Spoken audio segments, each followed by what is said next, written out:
मृदा, भूमि या मिट्टी। यह हर जगह है। हम इस पर चलते हैं, इस पर गाड़ी चलाते हैं और पौधे उगाते हैं और बहुत कुछ। आप चकित हैं कि यह क्या है? यह मृदा है। मृदा पृथ्वी की सबसे ऊपरी परत है। इसमें राख में बदल चुके विभिन्न चट्टानों का मिश्रण, पानी, हवा, खनिज और विभिन्न प्रकार के सजीव और मृत जीव होते हैं। यह पौधों की वृद्धि के लिए प्राकृतिक माध्यम उपलब्ध कराती है। सभी मृदा में मुख्यतः 4 पदार्थ समाहित होते हैं: जल, वायु, खनिज कण और जैव पदार्थ। लेकिन मृदा की उत्पादकता तेजी से गिरी है। मृदा अपरदन इसका मुख्य कारण है। आइए इसके बारे में जानें। मृदा अपरदन जल या वायु द्वारा मृदा का प्राकृतिक क्षरण मृदा अपरदन कहलाता है। चित्र को देखें। ऊपरी सतह से मृदा का गायब हो जाना और जमीन पर गड्ढे बन जाना मृदा अपरदन के लक्षण हैं। मृदा अपरदन का कारण। जल। दोस्तों, आइए मृदा अपरदन के कारणों को जानें। सबसे मुख्य कारण पानी और हवा का बहाव है। जमीन पर बहता हुआ पानी अपने संग मिट्टी ले जाता है। बारिश के दौरान मिट्टी के कण बारिश की बूंदों की वजह से उखड़ जाते हैं। बहते हुए पानी के साथ मिट्टी के कण भी बह जाते हैं। बाढ़ भी मृदा अपरदन का एक मुख्य कारण है। मृदा अपरदन का कारण। हवा। मृदा अपरदन के लिए जिम्मेदार दूसरा कारण हवा है। हवा मिट्टी के महीन कणों को उड़ाकर दूर ले जाती है। आंधी के दौरान यह मिट्टी के बड़े कणों को उड़ाकर दूर ले जाती है। मृदा अपरदन का कारण मानवीय गतिविधियां। यद्यपि मृदा अपरदन अपने आप में प्राकृतिक रूप से होने वाला पराक्रम है, लेकिन बहुत से मामलों में मानवीय गतिविधियों के कारण यह बढ़ जाता है। निर्वनीकरण, पशु चारागाहों का अत्यधिक दोहन, गलत या अतिवादी तरीके से खेती करना, पगडंडियां, रासायनिक खादों का अत्यधिक प्रयोग, गृह निर्माण, खनन इत्यादि इनमें से कुछ कारण हैं। मृदा अपरदन का प्रभाव।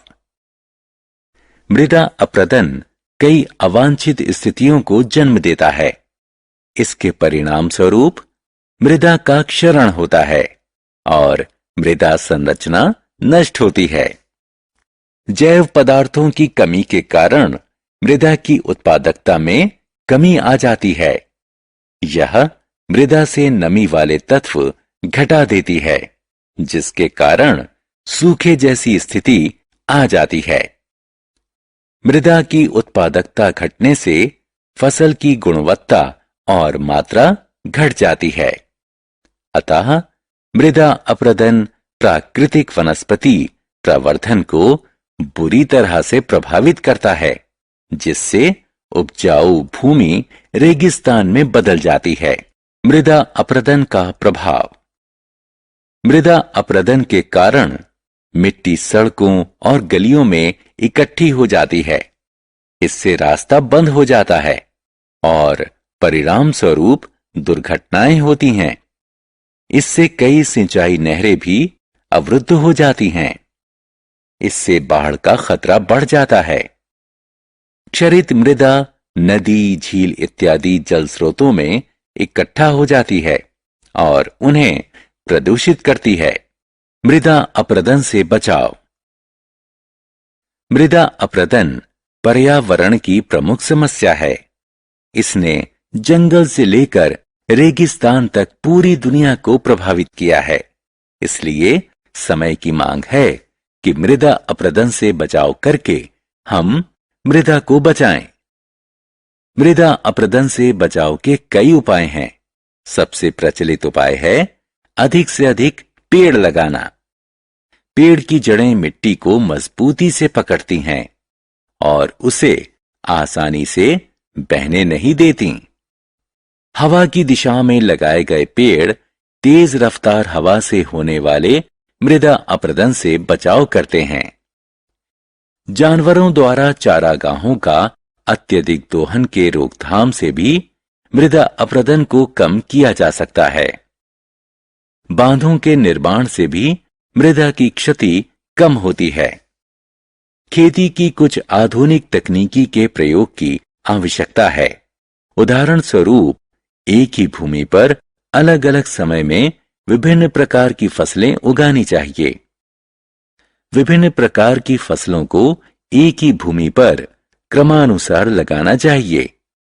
इस पद्धति से मृदा की क्षति थमती है और भूमि उपजाऊ बनती है। याद रखें दोस्तों, मृदा बहुमूल्य प्राकृतिक संपदा है और यह हमारा दायित्व है कि इसके संरक्षण के लिए हम पर्यावरण को स्वस्थ रखें।